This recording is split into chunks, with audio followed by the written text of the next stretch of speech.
नियति का अर्थ समझते हो? नियति यानी कि किसी भी वस्तु का एक निश्चित क्रम, एक ऐसा स्टेट जिसे हर वस्तु को पा जाना है। और हाँ, इस ब्रह्मांड में एग्जिस्ट कर रही सिर्फ वस्तुओं को ही नहीं, संपूर्ण ब्रह्मांड भी अपनी नियति या सस्ते ट्रांसलेशन के साथ बोलूं तो डेस्टिनी की ओर बढ़ रहा है। आज हम एक ऐसे विषय पर बात करेंगे जो हमारे आसपास हो रहा है, लेकिन हम इसकी गहराइयों में जाकर कभी सोचते नहीं हैं। एक ऐसा महत्वपूर्ण विषय जो हमारे भौतिक शरीर की नियति से जुड़ा हुआ है, हमारे ग्रह पृथ्वी की नियति से जुड़ा हुआ है, जो कि है मासूम जानवरों का कत्ल और इनका भक्षण करने से मानव जीवन या संपूर्ण मानव सभ्यता पर पड़ रहे प्रभाव को समझना।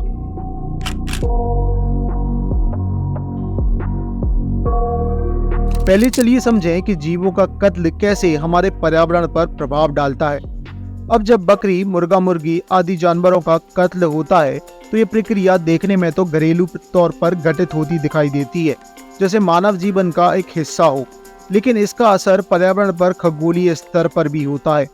कत्ल खानों में जिस पीड़ा से एक मासूम जानवर गुजरता है, उसका नजारा एक बार यदि देख लिया तो रातों की नींद खराब हो जाएगी। जब किसी जीव का कत्ल किया जाता है, उस समय जो स्ट्रेस हार्मोन्स उस जीव के शरीर में रिलीज होते हैं, क्या आपको नहीं लगता उससे आसपास के वातावरण पर कोई प्रभाव पड़ता होगा? इसे एक उदाहरण से विजुलाइज करने का प्रयास करते हैं। जब हम पर किसी प्रकार का हमला होता है तो इस मानव शरीर में एकदम से काफी ग्रेजुअल और नेगेटिव चेंजेस आते हैं, जैसे हार्ट बीट का बढ़ जाना, ब्लड प्रेशर में स्ट्रॉन्ग चेंज, एपिनेफ्रिन और कॉर्टिसोल जैसे स्ट्रेस हार्मोन्स और स्वेट ग्लैंड से स्वेट का रिलीज होना आदि। ये सभी चेंजेस सिर्फ ह्यूमन बॉडी में ही नहीं, हर उस जीव में भी आते हैं जिसे जान का खतरा महसूस होता है। और ये सभी चेंजेस आ रहे हैं जब जीव ने सिर्फ अपनी जान पर खतरा महसूस किया है, अभी जीव की मृत्यु नहीं हुई है। क्योंकि जीव की मृत्यु, और इस पर्टिकुलर केस में बात करें तो हत्या होने पर उससे कई सारे harmful gases, negative energy, stress hormones release होते हैं, जैसे मीथेन गैस, नाइट्रस ऑक्साइड आदि। ये सभी गैसेस पर्यावरण के लिए बड़ी हानिकारक होती हैं। अब आइए समझें कि मांसाहार या मीट ईटिंग कैसे पर्यावरण पर प्रभाव डालता है।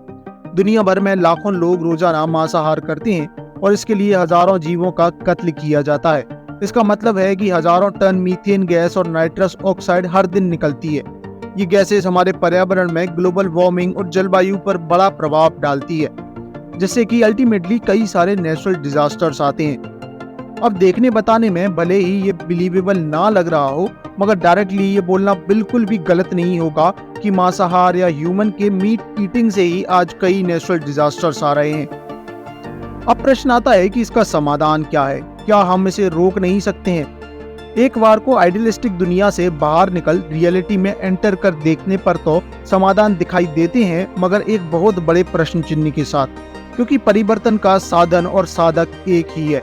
इसलिए हम सभी को अपने आप से शुरुआत करनी होगी। सभी अपने अपने मांसाहार में सुधार करें, धीरे धीरे कम करते करते इसे जीवन से निकालने का प्रयास करें। और एक दूसरी बात, साथ ही साथ हमें प्राकृतिक खेती को भी प्रमोट करना होगा, जिससे पर्यावरण को कोई नुकसान ना हो। अब यहाँ हम हाइपोथेटिकल पेन वेव्स या एनर्जी या ऑरा जैसे कॉन्सेप्ट्स की बात नहीं कर रहे हैं, क्योंकि उनसे रिलेटेड अभी हमारे पास जो भी इंफॉर्मेशन अवेलेबल है वो कंप्लीट नहीं है। बट नोट कि इससे वो सभी हाइपोथेसिस या थ्योरी जैसे पेन वेव थ्योरी या BIS थ्योरी गलत प्रूफ नहीं हो जाती। वो रिसर्च इन प्रोग्रेस वाले टॉपिक्स हैं जो हमारी अंडरस्टैंडिंग के लिए और स्टडी मांग रहे हैं। इन केस आप यदि इन हाइपोथेसिस पर भी एक डिटेल्ड वीडियो देखना चाहते हो तो कमेंट सेक्शन में बताना बिल्कुल नहीं भूलना। इन पर किसी और वीडियो में हम डिस्कशन कर सकते हैं। बाकी बेस साइंस एंड मैथ्स पर आपको आवाज फिर सुनाई देगी। जय मां भारती।